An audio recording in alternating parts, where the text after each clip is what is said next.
আমরা পীর মুর্শিদ যারা তাদেরকে ভক্তি দিতে লজ্জা পাই, কথাটা বলা হয়েছে না?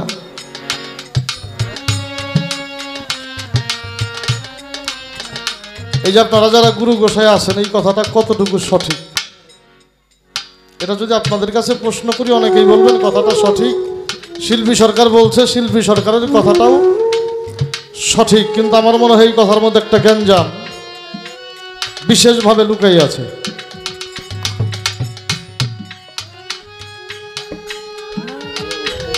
যদি আমাকে জিজ্ঞেস করা হয় কেমন গ্যাঞ্জাম লুকাই আছে, তাহলে যেই কথাটা বলবো, জীবনে দুইটা ভুল যারা করছেন, জীবনে দুইটা ভুল যারা করছেন, তারা আর পৃথিবীর কোনো জায়গায় ঠিক কোনো কিছু করতে পারবেন না।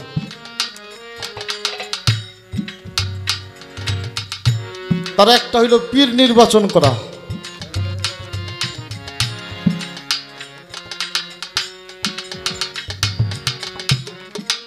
অমুকে ধরছে পীর, তমুকে ধরছে পীর, সাথে বন্ধু বান্ধব যারা ওরাও মুরিদ পড়ছে, আমি না পড়লি চলে না, পড়ি গে, এরকম বায়াত হইতেছে না? বেদবি মাফ করবেন, এই সময় অনেক পিসাব আছে, মুরিদ 10টা পরে 10টার দালাল বানাইছো, কাম খালি পীরের প্রশংসা করে ডাইকে নিয়ে ওই পীরের কাছে বায়াত দেওয়া। আছে কি নাই? আছে না?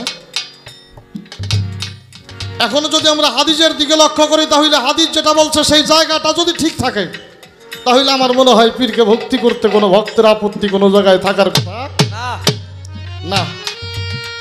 হাদিসের মধ্যে আসছে, হুমুল্লাহ জিনা এজারাউ যিকরুল্লাহ, যেই মানুষটাকে দেখলে একটি পলকের মধ্যে পৃথিবীর সমস্ত কথা ভুলে যাও, যেই মানুষটার মধ্যে তুমি তোমার সকল কিছু খুঁজে পাও, ওই মানুষটা অবশ্যই অবশ্যই তোমার জন্য আল্লাহর ওলি। তুমি যাকে খোঁজো। হারমোনিয়ামটা একটু সাউন্ড কমাই নাও। যেই মানুষটার দেখলে পৃথিবীর কিছুই মনে থাকে না, ঘর বাড়ি সংসার অর্থ মান সম্মান টাকা পয়সা ধন দৌলত কোনো কিছুর প্রতি খেয়াল হয় না, শুধু ওই মানুষটার দিকেই খেয়াল হয়। বাবা, ওই মানুষটারে ভক্তি করতে হয় না, ওই মানুষটারে দেখলে ভক্তি হয়ে যায়। আর যারে দেখলে ভক্তি হয়ে যায়, ওরে ভক্তি করার প্রয়োজন হয় না। আর যারে দেখলে ভক্তি আসে না, যারে দেখলে ভক্তি আসে না, ওর কাছে মাথা নিচু করে তোর 5 পয়সার লাভ হবে না, হবে না। এই জন্য আমাকে বাউল কবি রহমান সাহেবের একটা গানের মধ্যে আছে, মুরিদ হইছাও মনে করছাও গেছে সব আপদ বালাই, মুরিদ হইছাও তরিক বোঝো নাই। এই তরিক না বুঝিয়া যারা পীর ধরছো, তাদের চাইতে বড় ভুল পীর ধইরার কেউ করো নাই। আরে পীর ধরার আগে ভালো করে পীর নির্বাচন করা উচিত ছিল। আল্লাহ আমার জন্য কোর পীর নির্বাচন করেছে, আর সেই মানুষটারে খুঁজে পাইয়া যদি ধরতা, তাহলে তোমার এত মান সম্মানের ভয় থাকতো না। রাস্তা দিয়ে হেঁটে যাইতে যদি কোনো মানুষ হোঁচট খেয়ে পড়ে যায়, তার কিছু করার আছে না। তো যেই মানুষটারে দেখলে আপনা আপনি মাথাটা নিচের দিকে চলে যায়, ওই মাথা ফেরানোর জো আছে নাই? তো বায়াত যারা ঝুঁকে ঝুঁকে দল বেন্দার থুকে থুকে পড়ছাও, ওরা পীর পিসাব দেখলে করে একটু হেলাম ভক্তি করতে ভিতরে দ্বিধা আপত্তি আসবে। এই জন্যই আসবে, ও যেই জন্য পীর ধরছে ওর পীরের দেখা তার মনে হয় না। আমার কথাটা আপনাদের খারাপ লাগলো না? না। এই জন্য পীর ধরার আগে ভালো করে পীর নির্বাচন করবেন, তার কাছে বায়াত হইবেন। বাউল কবি রহমান সাহেবের একটা গান আছে, আজ আসতে পারা, তুমি হইবা আমার হই হবি তুই কিছু নিশ্চয়, না জানি জাগেরও দেখা তোর সাথে হইছিল, ও কোথায় দেখলে তোর মনে কই, না জানি জাগেরও দেখা তোর সাথে হইছিল, ও কোথায়। তুমি কি হইবাই আমার, আমি হইবাই আমার, আমি তুই কিছু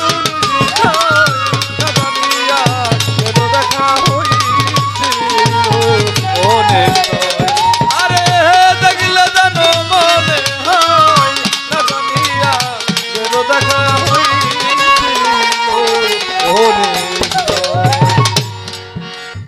তুই আর আমি এক জায়গাতে দুইজন ছিলাম পরস্পর, আবার হইয়াছে দেখা তোর সাথে অনেক দিনের পর। ওই যে দেখায় অনেক দিনের পর রে, অনেক দিনের পর। ওই যে দেখায় অনেক দিনের পর রে, অনেক দিনের পর। তুই আর আমি এক জায়গাতেই দুইজন, কবে কোথায় দুইজন পাশাপাশি ছিলাম। আল্লাহ সমস্ত রূহ সৃষ্টি করে আরো সে আজলের উপরে মুহাম্মাদি নূর দ্বারা আলোকিত করে সমস্ত রূহকে ডেকে সর্বপ্রথম নবীদের কাতার, তারপরে ওলিদের কাতার, তারপরে আউলিয়ার কাতার, তারপরে সমস্ত রূহের কাতার করে আমার মাওলা ডেকে ডেকে বলেছিল দর্শন করো নূরে মুহাম্মাদি। আরে নূরে মুহাম্মাদি দর্শন করে যে যে রূপ দেখে এসেছিলাম সেই রূপটাও পৃথিবীতে আসছে। যারা আগেই দেখে আসছে ও পৃথিবীতে আসছে। ওর সাথে যখন দেখাটা হয়ে যায়, হুমুল্লাহ জি নাই যারা জিক্রুল্লাহ, আমার আর কাউরে ভালো লাগে না, কিচ্ছু ভালো লাগে না ওরে ছাড়া। ও বাজান, আর সেই মানুষটাকে চিনে বুঝে যেই মানুষটা বায়াত হইল, ওর মধ্যে কোনোদিনই কোনো দ্বিধা, কোনো আপত্তি কোনো বিষয়ের উপরে আসতে পারে না। ওরে তোরে দেখলে রে এমন মনে হয়, দাদামিয়া কেন দেখা হইছিল। ও তোলাই তোরে দেখলে এমন মনে হয়, দাদামিয়া কেন দেখা হইছিল। তুই আর আমি এক জায়গাতেই ছিলাম পরস্পর, আবারও তোর সাথে হয়েছে ওর দেখা অনেক দিনের পর। পার্থিব জগতের ভালোবাসায় যদি একজন মানুষকে ভালোবাসে আর সেই মানুষটার সাথে যদি অনেক দিন পরে দেখা হয়, ভালোবাসার মানুষকে পাইলেও যেমন পৃথিবীর কোনো কথা খেয়াল থাকে না, আর সেই দিনে বন্ধু আমি যাকে দেখে এসেছিলাম তার সাথে যদি আমার দেখা হয়, আমার কি আর কোনো কিছু লাগে বাবা? না না, আসলে এই বিষয়টা বুঝে বায়াতটা হই নাই, এই জন্যই পীরের প্রতি আমার ভক্তি বিশ্বাস ওরকম নাই। মানুষের সামনে সালাম ভক্তি করতে ভিতরে আপনা আপনি দ্বিধা না করতে চাইলেও চলে আসে। দেখলে এমন মনে হয়, দাদামিয়া কেন দেখা হইছিল। আমার আব্বা দেখলে এমন মনে হয়, দাদামিয়া কেন দেখা হইছিল। আমাদের মাঝে অনেক মানুষ পীর ভালোবাসে না, তরিকা ভালোবাসে না, এরকম মানুষ নাই। তাদের মধ্যে এমন মানুষ নাই যারা পীর ভালোবাসে না, তরিকা ভালোবাসে না, হঠাৎ করে সেই মানুষটা একেবারে চেঞ্জ। পীর ভালোবাসে, মুর্শিদ ভালোবাসে, তরিকা ভালোবাসে, তরিকার রাস্তা ভালোবাসে। যে লোক ভালোবাসে না সেই লোক ভালোবাসে, এই জন্যই বাসে যেদিন তার সেই ভালোবাসার মানুষটা তার সাথে সঙ্গ দেওয়ার জন্যে তার সামনে এসে গেছে, তার আর কোনো পথমত নাই ওই মানুষটা ছাড়া। এই বিষয়গুলির থেকে বুঝতে হবে, এই যে আমাকে পিসাব দেখলি পরে হালাম ভক্তি করতি, এই আপত্তি এটা জাগে কেন? এই জন্য পীর ধরার আগে খুব ভালো করে নির্বাচন করবেন, আমি যেই মানুষটার হাতে হাত দিয়ে বায়াত হব এই মানুষটা আমার সেই মানুষ কিনা। আর যদি ওই জমুকে ধরছে তমুকে ধরছে, আমারও ধরা লাগে না, ধরলি চলে না। এইভাবে যারা ধরছেন তা করে অবস্থা এইটাই। আর একটা কাজ খুব ভালো করে করবেন, খুব যাচাই বাছাই করে করবেন। শিল্পী সরকার একটা কথা বলছে, মুসলমানি দ্বীপের গেলে জিজ্ঞেস করে না তোমার পীর কিটা, বলছে না?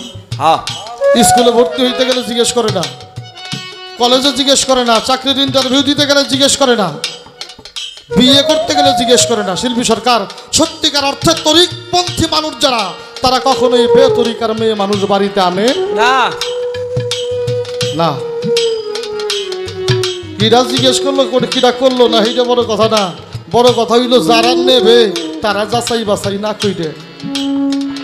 তরিকার মানুষ কোনোদিন বেতরিকার মানুষ বাড়িতে নেবে না। আর যারা যাচাই বাছাই করব ওরা কিন্তু নিয়ে সংসার করব না। তা কি করবো? যারা সংসার করব তারা অবশ্যই ওই মেয়েটা তরিকার ঘরের মেয়ে কিনা এটা যাচাই বাছাই করে তারপরে নেবে। তরিকার মানুষ বেতরিকার মেয়ে মানুষ কোনোদিন ঘরে নিতে পারে না। ওরে তুমি কাহা আরে বাদাম তুমি কাহা হই ভাই আমার তুমি কাহা হই ভাই আমার আমি তুই কি তোর জীবন না মিয়া এর দেখা হইছি ও নে করে দেখিলে মন হয় না মিয়া এর দেখা হইছি ও নে বায়াত হইতে হবে কেন? বায়াতের গুরুত্ব কি?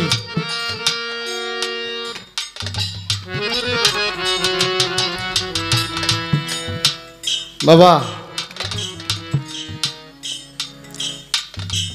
যদি মুসলমান হইতে চাও তাহলে বায়াত হইতে হবে।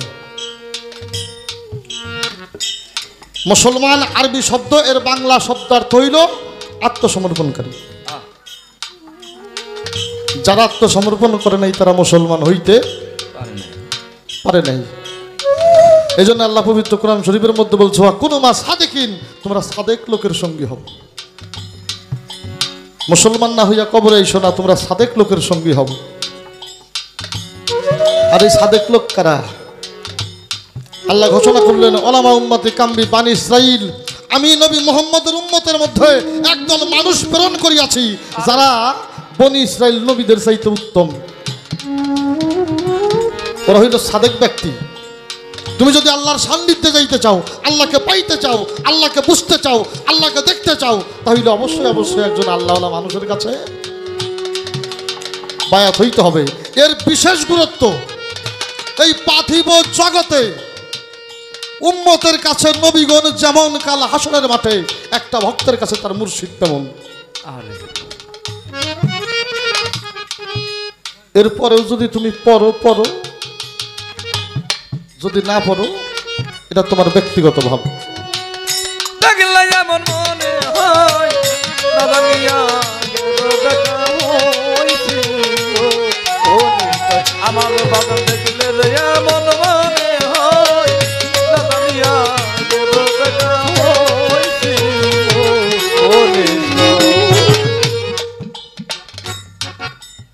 একটা গান আমাদের মাঝে উপস্থাপন করা হয়েছে, কোন শব্দ হয় আল্লাহ নবী।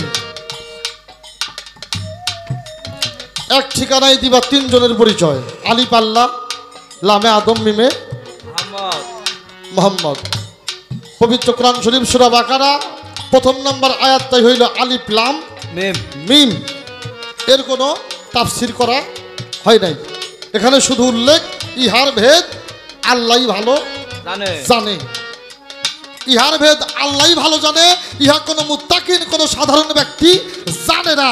এর ভেদ জানে অবশ্যই অবশ্যই, এ ভেদ জানে তারা আল্লাহওয়ালা ব্যক্তি যারা আল্লাহর নিগুড় রহস্যের ডুবিয়া, যারা আল্লাহকে ভাবতে ভাবতে, আল্লাহকে ডাকতে ডাকতে, আল্লাহর প্রেমে মোহিত হয়ে আল্লাহ পর্যন্ত পৌঁছে গেছে। ওই মানুষগুলার পর্যন্ত আল্লাহও পৌঁছে গেছে, আল্লাহ যার হয়ে গেছে আর যে আল্লাহর হয়ে গেছে, অবশ্যই অবশ্যই সেই মানুষগুলি এই শব্দগুলির ভেদ তত্ত্ব জানে। এই জন্য আমাদের ফরিদপুরের বাবাজান সাধক আইনাল মিয়াল চিশতি নিজামী ওনার একটা গানের মধ্যে উনি লিখছে, জ্ঞান অন্ধে পাবে না দেখা, পক্ষান্তরে পড়বে ফাঁকে, আল্লাহর চোখে আল্লাহ দেখে। আল্লাহ মন হইল মনাজারে দেখা যায় দেখানো যায় না, জ্ঞান অন্ধ হইল যে জনা, আল্লাহ কিসে পায় দেখিতে? আল্লাহর চোখ দিয়ে আল্লাহ দেখে, মানুষের চোখ দিয়ে আল্লাহ দেখা যায় না। আল্লাহকে দেখতে হইলে আল্লাহর চোখ হইতে হবে। যেই মানুষটা আল্লাহকে ডাকতে ডাকতে ডাকতে ডাকতে, আল্লাহকে ভাবতে ভাবতে আল্লাহর প্রেমে মোহিত হয়ে যেই মানুষটার সর্বময় দেহ আল্লাহতে বিলিয়ে দিল, ওই দেহটার মধ্যে আল্লাহও বিলীন হয়ে গেল। আর যেই দেহটার মধ্যে আল্লাহ বিলীন হয়ে গেল, ওই মানুষটা হয়ে গেল অলি আল্লাহ। আর যেই মানুষটা অলি আল্লাহ হয়ে গেল, ওই মানুষের দুইটা হাত আমার আল্লাহর হাত, ওই মানুষের দুইটা পা আমার আল্লাহর পা, ওই মানুষের দুইটা চোখ আমার আল্লাহর চোখ, ওই মানুষের মুখ আমার আল্লাহর মুখ, ওই মানুষটার সর্বাঙ্গ আমার আল্লাহর অঙ্গ। এই অঙ্গ যার হয়ে গেছে, ওই মানুষটা পারে। এই জন্যই বাবাজান বলছে, জ্ঞান অন্ধে পাবে না দেখা, পক্ষান্তরে পড়বে ফাঁকে, আল্লাহর চোখে আল্লাহ দেখে। যতক্ষণ পর্যন্ত আল্লাহ দেখার চোখ হবে না, ততক্ষণ পর্যন্ত আল্লাহ দেখা যাবে না। আরে দেখলে নাই এমন মনে হয়, নাজানিয়া কেন দেখা হইছে, ও কোথায় আমার বাদন দেখলে এমন মনে হয়, নাজানিয়া কেন দেখা হইছে, ও কোথায়। এই তিনজন ব্যক্তির ঠিকানা তাকে একটা জায়গায় দেখাইতে হবে। আমাদের কুষ্টিয়ার খোরশেদ আলম সাহেব, ওনার একটা গানের মধ্যে উনি লেখলেন, গাছ রূপে নবী মোহাম্মদ, কোন রূপে আল্লাহ পাকজাত, বীজ রূপেতে হয় মোহাম্মদ। শুক্র কীট বাংলায় বর্ণনা, শুক্র এসে কীট যদি না থাকে বীজে কোনো কিছুই হয় না। তুমি যদি এই তিনজন ব্যক্তিকে এক জায়গায় করে দেখতে চাও, তাহলে তোমার দেখার জায়গা একটা জায়গা, আর সেই জায়গাটা হইল এই দেহটা। এই দেহের বাহিরে খুঁজে পাওয়া সম্ভব না, যাবে না। গান গান। আরে দেখলে নাই এমন মনে হয়, নাজানিয়া কেন দেখা হইছে, ও কোথায়। তোরে দেখলে এমন মনে হয়, নাজানিয়া কেন দেখা হইছে, ও নিশ্চয়। আলিফ লাম মিম এই তিন হরফ জিজ্ঞেস করি, এর মধ্যে কে পুরুষ আর কে হয় নারী? স্রষ্টা পুরুষ, সৃষ্টি হইল নারী। স্রষ্টা হইল পুরুষ আর সৃষ্টি হইল নারী। নারী। আমরা পীর মুর্শিদ ধরা মানুষ যারা, আমাদের কাছে আমাদের মুর্শিদ হইল পুরুষ, আমরা তার কাছে নারী। তিনি আমার স্রষ্টা, এই কথাটা যদি সরাসরি বলি, এই কথার মধ্যে একটা বিভ্রান্তি আসবে। উনি আমার কিসের স্রষ্টা? গু শব্দের অর্থ অন্ধকার, রু শব্দের অর্থ আলো। এই যে অন্ধকার পথ থেকে আলোর পথে নিতে যত যা কিছু প্রয়োজন, এটা একটা ভক্তের মধ্যে তার গুরু প্রতিস্থাপন করে। আরে এটা তার গুরু সৃষ্টি করে। এই জন্য ভক্তের কাছে মুর্শিদ হইল স্বামী। এর একটা দলিল হাসান বসরি, রাবিয়া বসরি। হাসান বসরি রাবিয়া বসরিকে বলেছিল, রাবিয়া বসরি আমি তোমাকে ভালোবাসি। রাবিয়া বসরি ডেকে ডেকে বলেছিল, বন্ধু কি ভালোবাসো, আমার মধ্যে কি আছে? বলেছিল, রাবিয়া তোমার চোখ ভালো লাগে। সঙ্গে সঙ্গে রাবিয়া বসরি হাতের মধ্যে একটা ছুরি নিয়ে ডাক দিয়ে কয়, বন্ধু চোখ ভালোবাসিস, আমার দুইটা চোখ তোরে দান করে দেব, আমার চোখ তোর ভালো লাগে নিয়ে যা। বলে, না, আমি তোমার সারাটা দেহ ভালোবাসি, আমি তোমাকে বিয়ে করতে চাই। রাবিয়া বসরি বলেছিল, তোমার কাছে একটা প্রশ্ন, আমার প্রশ্নের জবাব করার পর আমি তোমার সাথে বিয়ে বসবো। বলা হইল, প্রশ্নটা কি? জিজ্ঞাসা করলো, তুমি নারী না পুরুষ? আরে তুমি কি নারী না পুরুষ? হাসান বসরি কথার জবাব দিতে পারে নাই, চলে গেছে। 3 দিন পরে হাসান বসরি মারা গেছে। রাবিয়া বসরির বাড়ির সামনে দিয়ে লাশ নিয়ে যায়, খাটিয়ায় করে। রাবিয়া বসরি জিজ্ঞাসা করে, এই লাশটা কার? বলে, জানো না, তোমার বন্ধু হাসান বসরি মারা গেছে। বলে, হাসান বসরি মারা যাইতে পারে না, এই লাশটা নামাও, ওর কাছে আমার যেই প্রশ্ন আছে, আমার প্রশ্নের জবাব দিয়ে যাইতে হবে।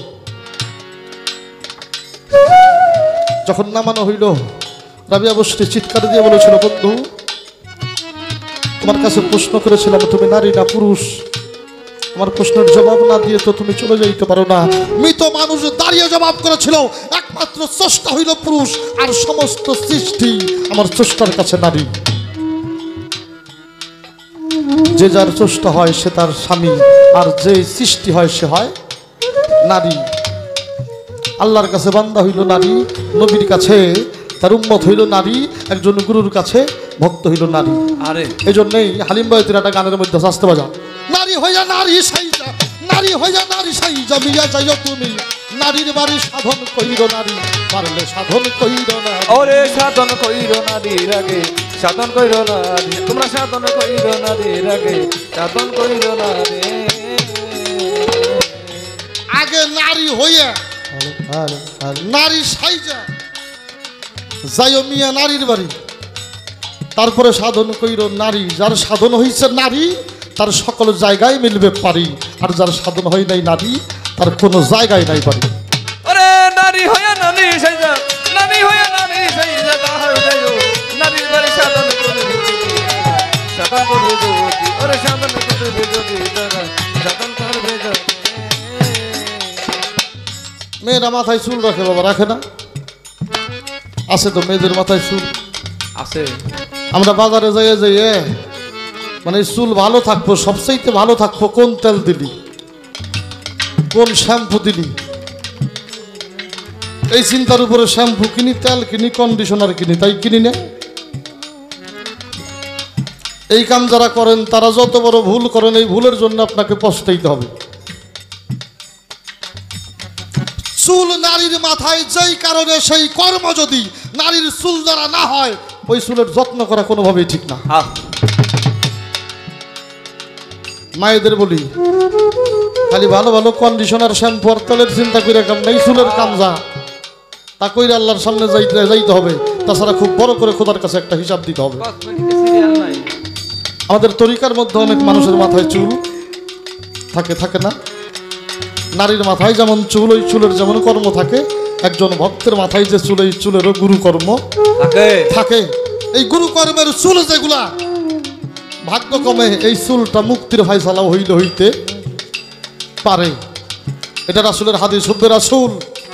যার বাড়িতে আমার হুজুর পাক দাওয়াত খাইতে গেলে এই হুব্বে রাসূল টাইটেল নবীজি যাকে দিল, উনি আইনুল দাসের পুত্র, ওর মাথার চুল দেখে আমার নবীজি মাথার মধ্যে হাত বুলাইল, আর ওই মানুষটা কোনোদিন মাথার চুল কাটে নাই, কোনোদিন মাথার চুল কাটে নাই। উনি জবাব করেছে, আমি এই জন্য চুল কাটি নাই, আমার নবীজির পবিত্র হাতটা আমার মাথার মধ্যে রাখছিল, এই জন্য আমি আর চুল কাটি নাই। তে কোনো ভক্তের চুল দিয়ে যদি গুরুকর্ম হয়, আর সেই চুলের মধ্যে যদি মুর্শিদ হাত বুলাইয়ে সোহাগ করে, ওই চুল মাথায় ঠিক রাখা ঠিক আছে। আর এই যে আমার মতো ব্যবসার খাতিরে যারা রাখছেন, এই চুলের হিসাব দিতে হবে। মনে চাইলেই চুল রাখা যায় না। নারী হয়ে নারী সাইজা, নারী হয়ে নারী সাইজা তবে যাইও নারীর বাড়ি সাধন করবে যদি নারীর সাধন করবে যদি আগে সাধন করবে যদি নারীর সাধন করবে যদি। চেষ্টা হইল পুরুষ, সৃষ্টি হইল নারী। বলগুরু লামের বৃত্তান্ত, আলিফ কেন হয় লামে যুক্ত? আল্লাহ লেখা আলিফ লাম সানিলাম আল্লাহ হয়, এই যে আলিফ আইসা লামের সাথে যুক্ত হয়েছে, কারণটা কি? এরকম একটা গান আছে হইল আমাদের বরিয়াবর দরবারের একজন গোলাম আব্দুল কাদের বয়াতি, ওনার একটা গানের মধ্যে উনি লিখছে, কম সাধনাইকে তারে পায় প্রেম সুধায় অমূল্য রতন, প্রেমিক হইলে চিনতে পারবি সূক্ষ্ম প্রেমের মূল মহাজন। বাবারা কথা কইতেছি, খারাপ লাগতেছে। একদিন আল্লাহ নিজেই প্রেমে নিজের পরোয়ার প্রেম সহ্য না করতে পেরে ধরছিল আকার, দেখাইতে সেই প্রেমের সুপথ নিজ নূরে বানায় মোহাম্মদ, করিতে সেই প্রেম সহব্বত মিম আলিফের হইল মিলন। মিম আলিফে প্রেমের মিলন হয়, বে আসিয়া ভক্ত হইয়া ভক্তি দিয়ে রয়, তাইতে আলিফ খুশি হইয়া নিজের নুত্তা বেতে দিয়া হামজাতে রইল লুকাইয়া বে দিয়া বানাইছে ভুবন। ভুবন মিম যখন তার মাসুক হয় হারা, খুদার ধানে যোগ আসনে হয় মাতুয়ারা। মিমের নুত্তায় আদম হইল, আদমে আল্লাহ লুকাইল, হাওয়ার সাথে যোগ ধরিল, তাই মানুষের হইছে সৃজন। প্রেমিক হইলেই বুঝতে পারবি সূক্ষ্ম প্রেমের মূল মহাজন। তাহলে এই যে লাম আলিফ, আলিফ আল্লাহ, লামে হইল আদম, আলিফ লাম মিম আল্লাহ মোহাম্মদ আদম, এই তিন দম হইল একদম। এই তিন দমকে যদি কোনো ব্যক্তি বাস্তবায়ন করতে চায়, তাইলে আমাদের যশোরের বাবা জান পান্দুসার একটা গানের মধ্যে যেতে হবে, আল্লাহ মোহাম্মদ আদম তিনজনাই এক রূপেতে ডুব দিয়া রূপ দেখেছি প্রেম নদীতে।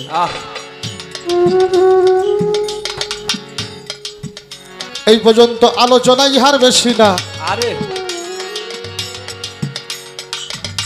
কথা তেমনি কম কওয়া লাগবে, কিন্তু জিজ্ঞেস করলে কথা না কয়ে উপায় নাই নাই। এইবার তারে কিছু না জিগাইলে ভালো লাগবো না।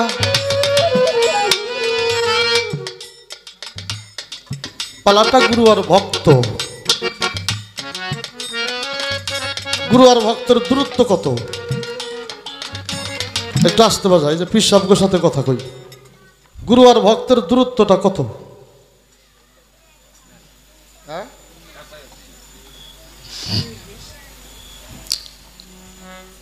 আসমান থেকে জমিন যতটা দূরত্ব তার চাইতে অনেক বেশি দূরত্ব হবে।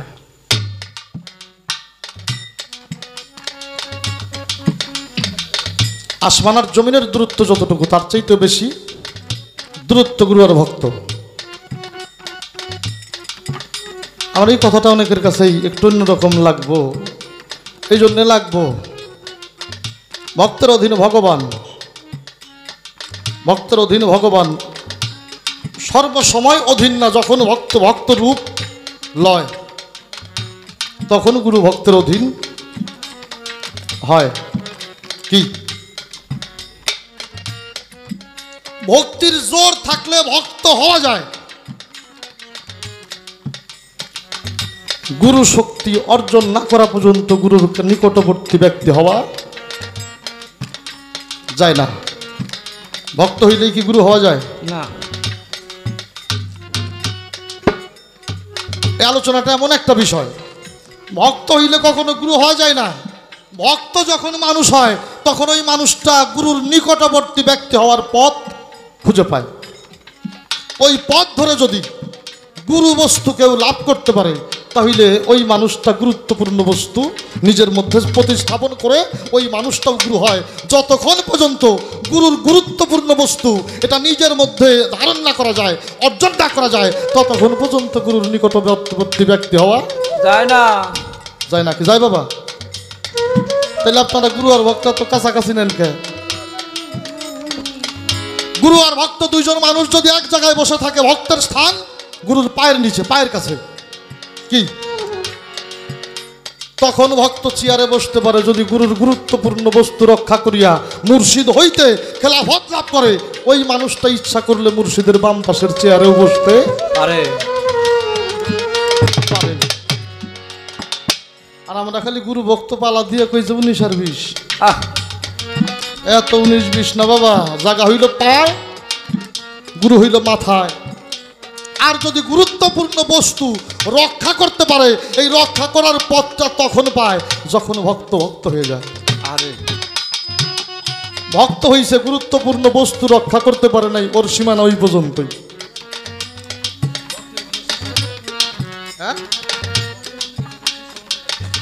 হ্যাঁ, তাহলে বাবা গুরু আর ভক্তের দূরত্ব মেলা।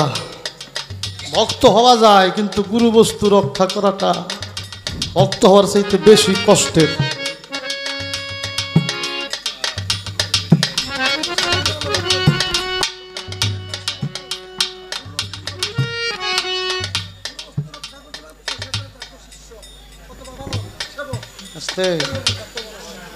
Fine fine.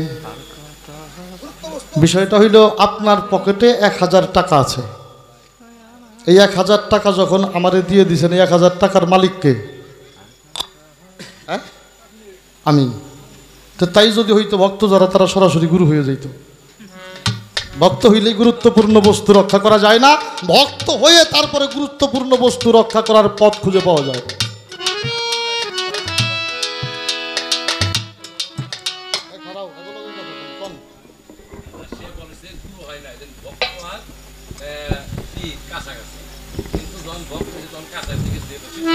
গুরু আর ভক্ত যদি এত কাছাকাছি হইতো তাইলে আল্লাহর নবীর আল্লাহ 7 তলা আসমানে নিয়ে যায় মেরাজ করাইতো না। সৃষ্টির থেকেই নবী আল্লাহর ভক্ত। কি তারপরেও তার 7 তলা আসমান পর্যন্ত নেওয়া হয়েছে, যেখানে কেউ যেন না থাকে তুমি আর আমি ছাড়া। আর সেখানেই তাকে যা দেওয়ার আমার আল্লাহ দিয়ে দিছে।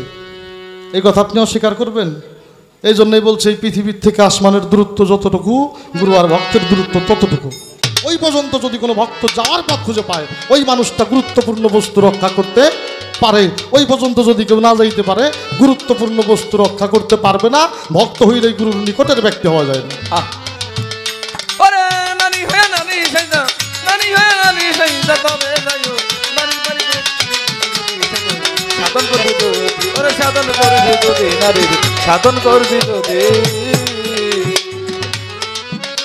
এইবার আসি পালা পর্ব।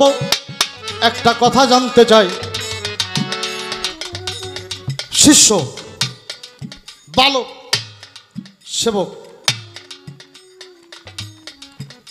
এই 3টা বিষয়ের সংজ্ঞা আছে। সুফিবাদে এই তিনটা বিষয়ের সংজ্ঞা আছে। এই সংজ্ঞা সম্পূর্ণ না হইলে কেউ শিষ্যের থেকে বালক হইতে পারে না। সংজ্ঞার শেষ না করলে কেউ শিষ্যের থেকে বালক হইতে পারে না। শিশু তো শিশুই,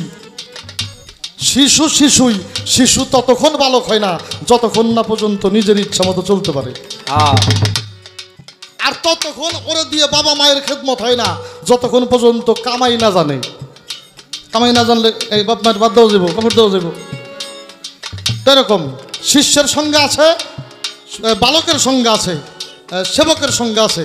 এই তিনটা সংজ্ঞার শেষ তিনটা স্টেশন আমার একটু জানা দরকার। এই তিনটা স্টেশন হইল সাধনায়। এই তিনটা স্টেশন হইল সাধনায়। এই তিনটি সাধনার সংজ্ঞা যখন সম্পূর্ণ হয় এই মানুষটা ভক্ত হয়। আর যখন মানুষটা ভক্ত হয় এই ভক্ত সংজ্ঞার শেষটা কোথায়? এই সংজ্ঞা শেষ হইলে ওই মানুষটা গুরুর নিকটবর্তী হয়ে যায়। এই কথাটা আমি কারোর জীবনে জিজ্ঞেস করছি কিনা আমি জানি না। শিল্পী সরকারের কাছে আমার একটু জানা দরকার এই চারটা বিষয়ের সংজ্ঞা শেষ কোথায়, আর এই চারটা সংজ্ঞা কি?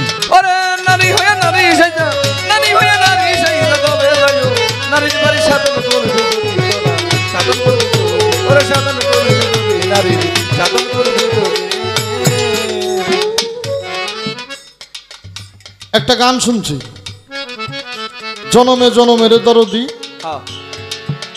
থাকবো তোমার চরণ দাসী হইয়া।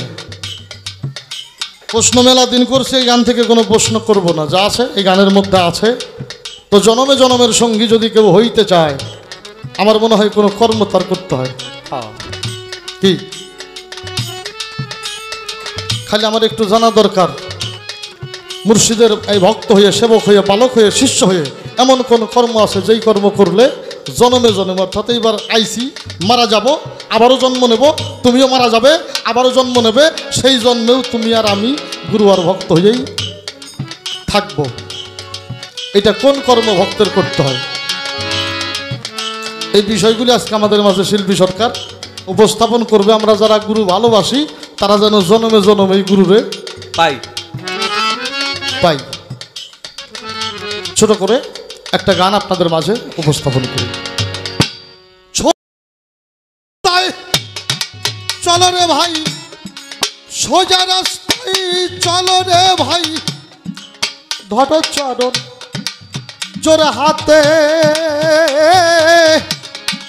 যেও না মন কুপথে, পায়ে ধরে কই গুরু ভজ, যেও না মন কুপথে, পায়ে ধরে গুরু ভজ, যেও না মন কুপথে,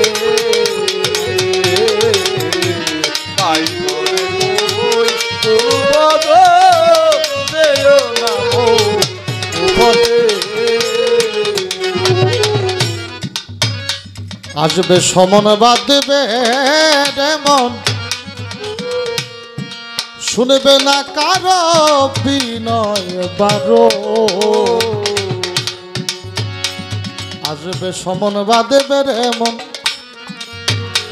শুনবে না কারো বিনয় বারো। হুশে চলো পাগল মন, হুশে চলো পাগল মন, হুশে চলো পাগল মন। কেউ যাবে না তোমার সাথে, কেউ যাবে না তোমার সাথে, যেও না মন কুপথে,